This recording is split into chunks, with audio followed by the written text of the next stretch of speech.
What if the one thing standing between you and the final, glorious reunion with your twin flame is not something you need to do, but everything you need to stop doing? Let that question settle for a moment. Feel it. After all the inner work, the healing, the tearful nights, and the hopeful mornings, after you've diligently checked every spiritual box you could find, you've arrived at the final stretch, only to find the path doesn't seem to go forward anymore. It's a maddening, sacred paradox, isn't it? You can feel the magnetic pull of union so strongly it's like a hum in your very bones. Yet the physical reality remains stubbornly, painfully separate. It feels like you're standing on the edge of a miracle, your hand outstretched, but the last inch of space between you might as well be a canyon.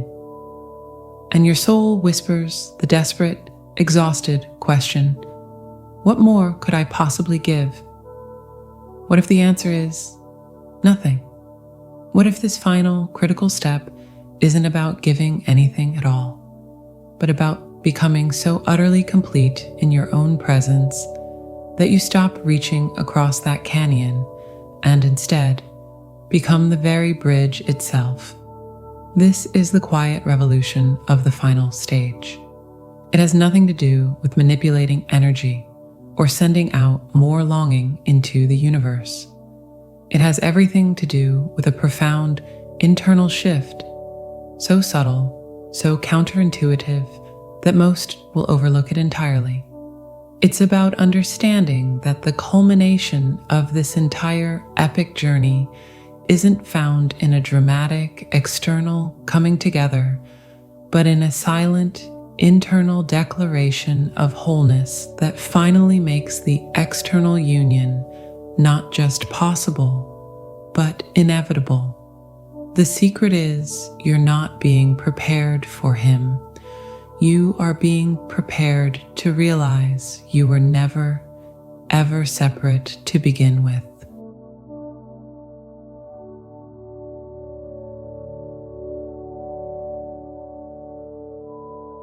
You know, I need to confess something to you. We spent so much of this twin flame journey talking about connection, this magnetic, fiery, undeniable pull, that we often forget the most sacred spiritual truth hidden in plain sight. The ultimate connection isn't forged in the desperate reaching out. It's crystallized in the profound, unshakable stillness of turning inward. And for you, the divine feminine, in this final breathless chapter before union, the first step isn't about him at all. It's about you making a decision so quiet, so internal, that it thunders across the dimensions. It's about claiming your seat. Let's talk about this seat. It's not a throne of ego, demanding fealty. Please, throw that image away. That's the old paradigm. This is something far more ancient and powerful. Imagine instead the quiet, solid core of an ancient redwood tree. It doesn't chase the sun or beg for rain. It simply stands in its own profound truth, and in that unwavering stance, it draws everything it needs to it. It becomes the ecosystem. This beautiful soul is your sovereign seat.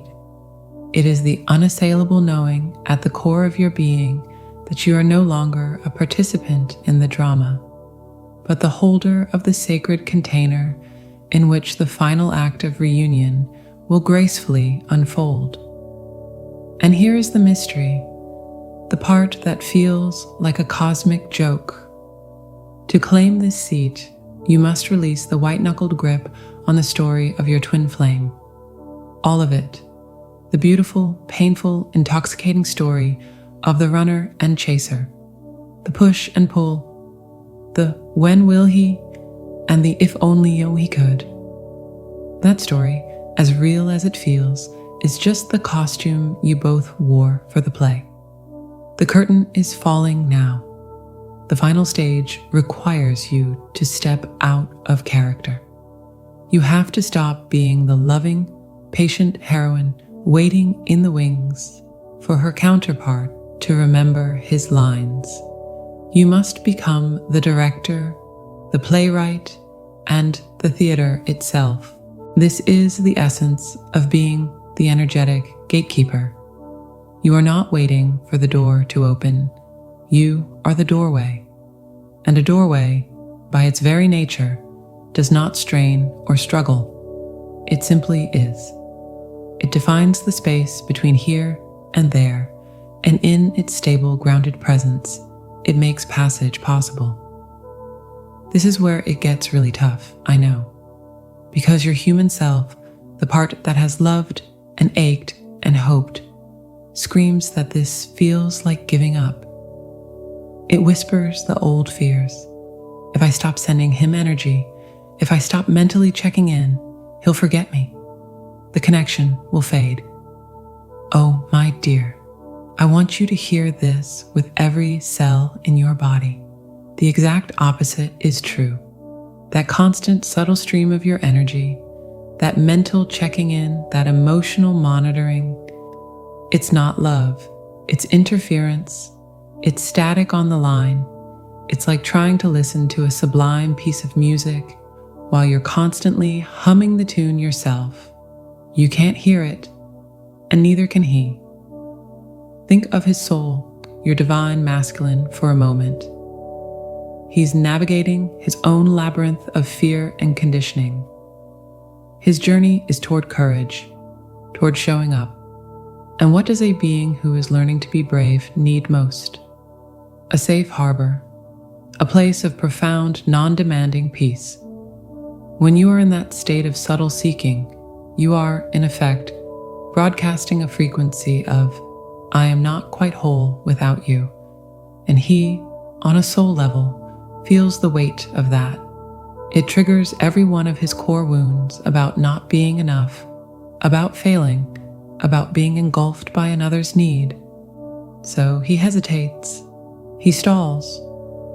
Not to hurt you, but because he can feel the energetic pressure, and his old programming tells him to retreat from pressure. But when you pull all that energy back, when you perform that silent internal ceremony of sovereignty and declare, my energy is mine, my wholeness is here, my peace is my priority. You stop broadcasting need and start emanating invitation. You become the still, clear lake he can see his own reflection in. You become the quiet forest glade where his soul can finally rest. You stop being a question he's afraid to answer and become the home he's been desperately seeking. It's the ultimate paradox. By ceasing to be his destination, you become his home. And a man, a soul, will journey through hell to get home. He will battle his own dragons for a taste of that peace. So how do you do this practically when your heart feels like it might beat out of your chest with longing? You start with the mundane. You're doing the dishes, and your mind wanders to him. Instead of following the thought down the rabbit hole of, I wonder what he's doing, you gently, lovingly guide your attention back to the feeling of the warm water on your hands.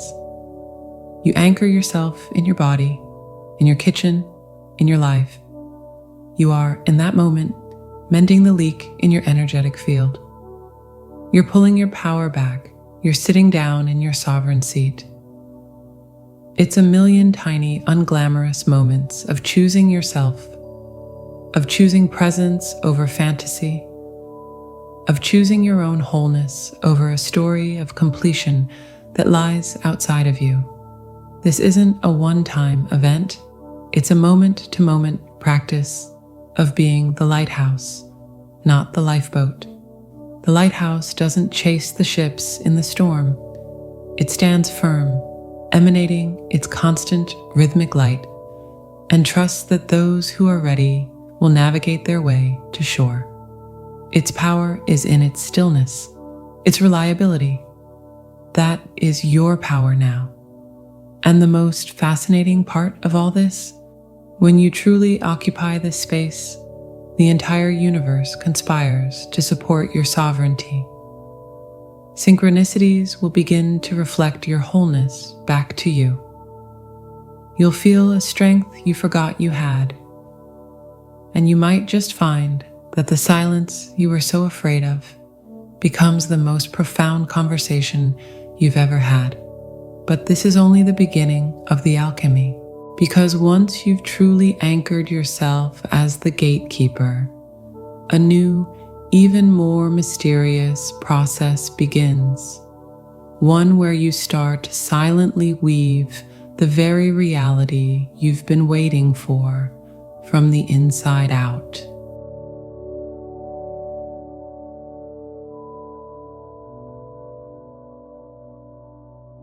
So you've claimed your sovereign seat. You're holding the space, a majestic lighthouse in your own right. There's a profound peace there, I know. But then, a whisper. A quiet, almost imperceptible question. Okay, I'm here. I'm whole. But now what? Do I just wait? Ah, my dear. This is where the real magic begins. This is where we move from the powerful stoic architecture of being the gatekeeper to the fluid, creative artistry of the silent weaving. And if the first step was about structure, this one is about infusion. It's the alchemical process of breathing life into the blueprint. Let's get one thing straight, something that might feel like a contradiction at first.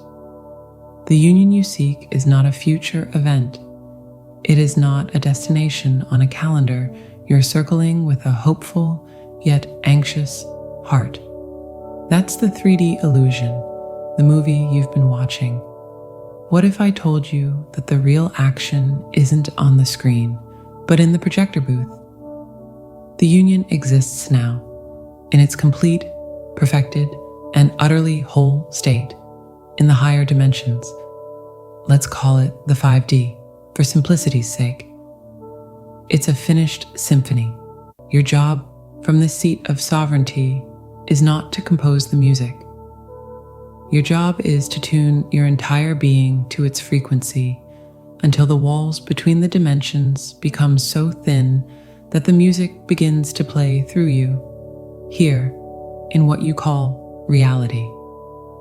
This isn't about manifesting in the way you might think, where you visualize in a car and then it appears in your driveway.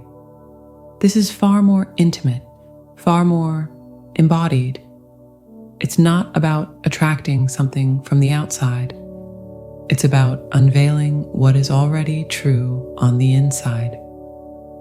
You're not a beggar outside the banquet hall, hoping for a scrap. You are the hostess, and you've simply forgotten that you hold the keys. The silent weaving is you remembering the feel of those keys in your hand, hearing the faint, joyful noise from inside the hall, and starting to hum along with the music you can already hear long before you open the door. How do you do this? You become a master of sensory detail in the theater of your own life. This is where we leave the vague, feel-good affirmations in the dust. We're getting specific, devastatingly, intimately specific. Let's take a mundane moment. You're making your morning coffee. Right now, in separation, your mind might drift to him, and there's a pang, a hollow feeling. That's the old energy. The silent weaver stops that narrative mid-flight. She doesn't just think about him being there. She feels it. She feels the weight of his body leaning against the countertop next to her. She hears the soft, morning rough sound of his voice saying, "Need a refill?" She feels the warmth of his shoulder brushing against hers, not with the frantic energy of fantasy, but with the solid, mundane reality of 1,000 shared mornings. She smells his shampoo mixed with the scent of coffee. She feels the texture of a shared life, the comfort, the boring, glorious everydayness of it. You are not making coffee alone. You are, at that moment, performing the sacrament of shared morning coffee. You are generating the actual data of union. It's like you're an artist and your emotions and senses are your paints. You're not painting a picture of a happy couple to hang on a wall and admire from a distance. You are painting the very air around you with the pigments of fulfilled love. You are using your emotional body as a loom, and with every precise, felt sense, the weight of a hand, the sound of a shared laugh over a burnt dinner, the feeling of peaceful silence while reading separate books on the same couch, you are weaving a new reality. A single thread might seem insignificant, but day by day, moment by moment, you are creating a tapestry so real, so vibrantly alive, that the physical world has no choice but to conform to its pattern. This is the great secret the mystics knew. Feeling is the language of creation. Not wanting, not hoping. Feeling. When you feel the security of his presence as you walk through the grocery store, as if he's right there pushing the cart, you are writing that reality into the code of the universe. You are broadcasting a signal of such coherent, felt truth that his higher self, which is eternally plugged into this same field, locks onto it like a homing beacon. His 3D self will simply have to follow, pulled by a force more powerful than his fear, the gravitational pull of a reality that already exists. And the most beautiful, hilarious part, this practice, this silent weaving, is so deeply selfish in the most divine way possible. It feels incredible. It turns your longing from a painful ache into a creative, ecstatic act. The waiting room becomes the studio. The anxiety becomes artistry. You stop being a victim of time and become a master of the timeless. You will find, as you weave, that the line between imagination and reality begins to blur most wonderfully. A song will come on the radio that feels like it's from your shared soundtrack. You'll get a whiff of his cologne in a room where no one else is. These aren't teases from the universe. They are echoes.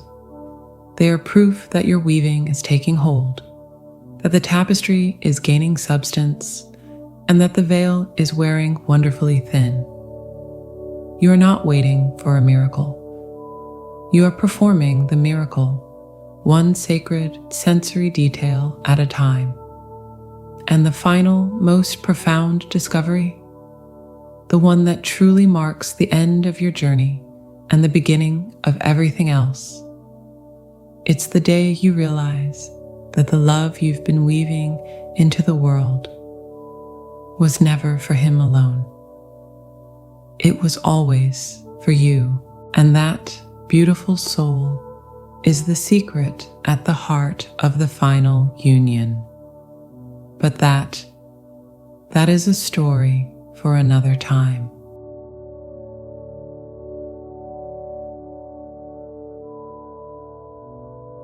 And so, we arrive here, not at a finish line, but at a new kind of beginning, one that doesn't look like you thought it would.